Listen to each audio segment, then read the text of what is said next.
Welcome to Tennis Spin, where we put our spin on your tennis.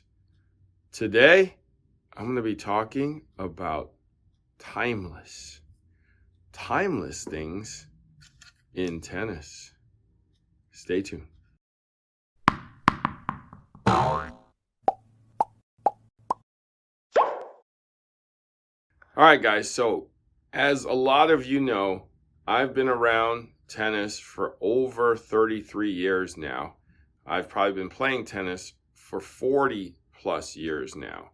So there's a lot of stuff that I've seen that are still surprisingly still around, and a lot of things that are no longer around.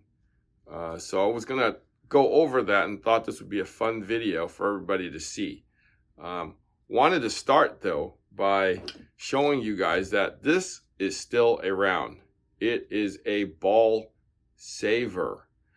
Back in the day, let's say the 80s, everybody had one of these. This would be sitting in your tennis bag, right? With some used balls in there. You would basically unscrew this. Whoa, you hear the air?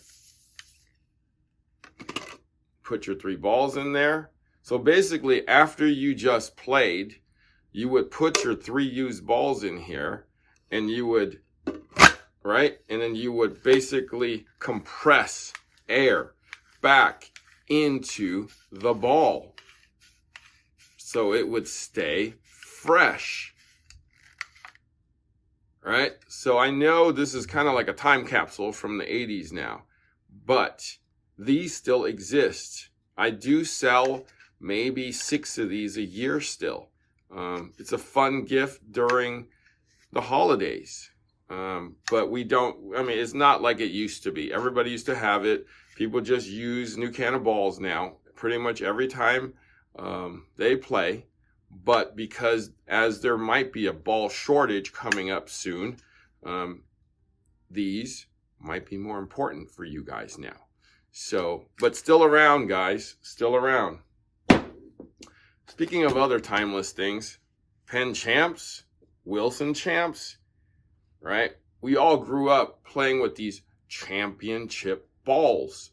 And back in the day, they were, I mean, in my day, they were $1.99. Sometimes they were maybe a little cheaper, but $1.99 seems to be the sweet spot back then for tennis balls. So timeless balls, I don't see $1.99 anymore, but they're not that much more expensive. I see them for maybe $2.29. You can get them for $1.99, I think, at Costco still, but you got to buy that box. So they're like $1.90, but pretty timeless though. Balls, not my favorite, but definitely workable. Okay, championship Penn balls. What about this little doohickey here?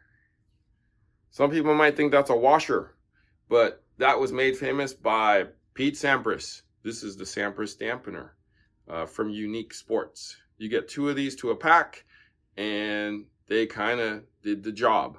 I've been seeing these for over 30 years, maybe even longer, because I didn't really notice them after a while.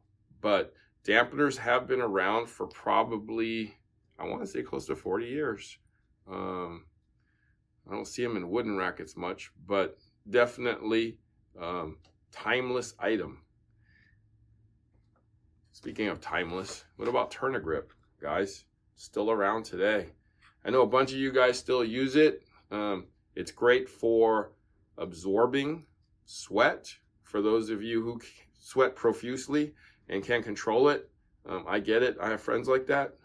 It's nothing that you can do except for buying Turn-A-Grip and having it absorb all your sweat so that you can, have a grip on your racket.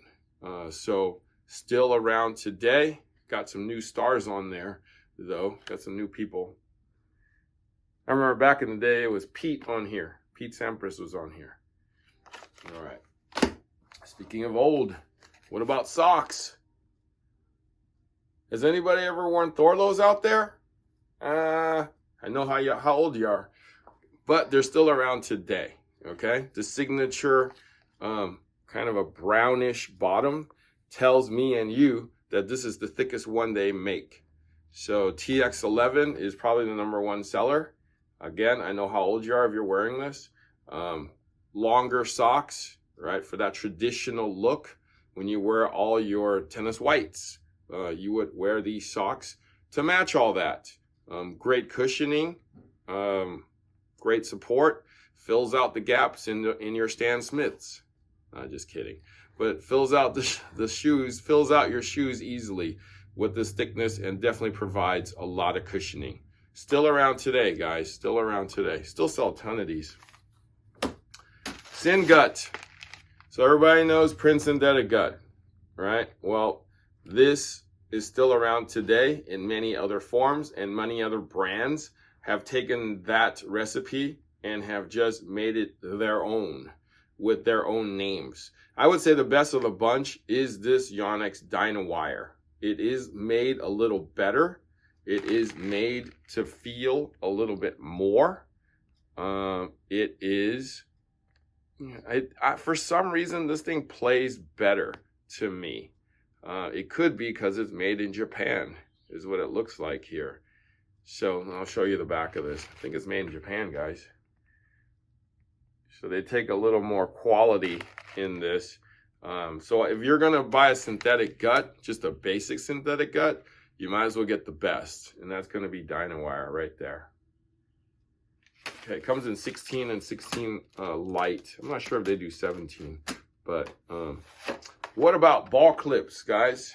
Right? Used to see people, instead of shoving it up their skirts or their underneath their skirts, they used to carry these. I don't see this much anymore, people using it, but they still exist.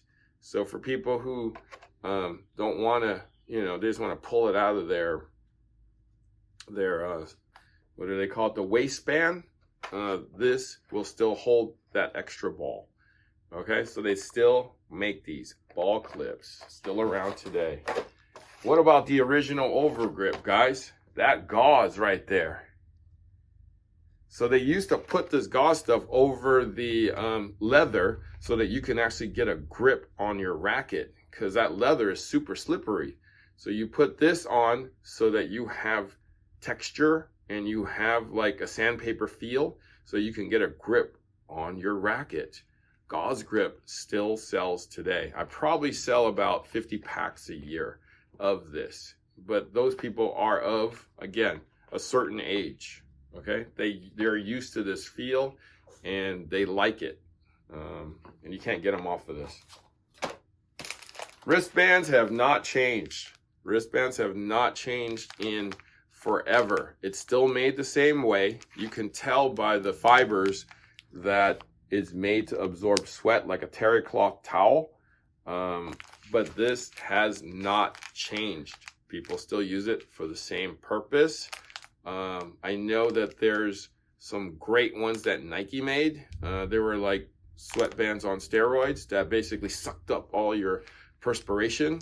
But for the most part, sweatband is a sweatband from forever till now. The final thing.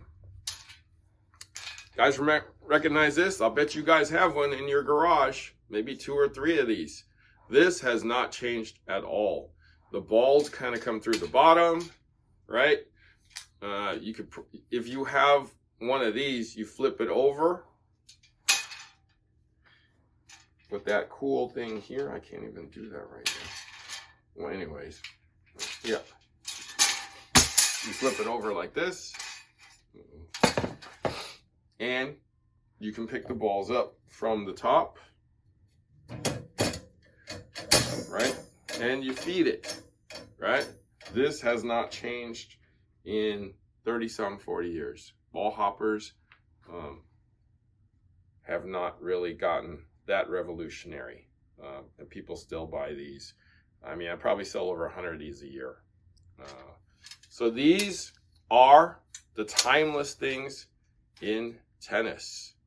All right? If you remember these, you can still buy them. All right? And you can buy them from me if you want. All right? Thank you for watching Tennis Spin, where we put our spin on your tennis.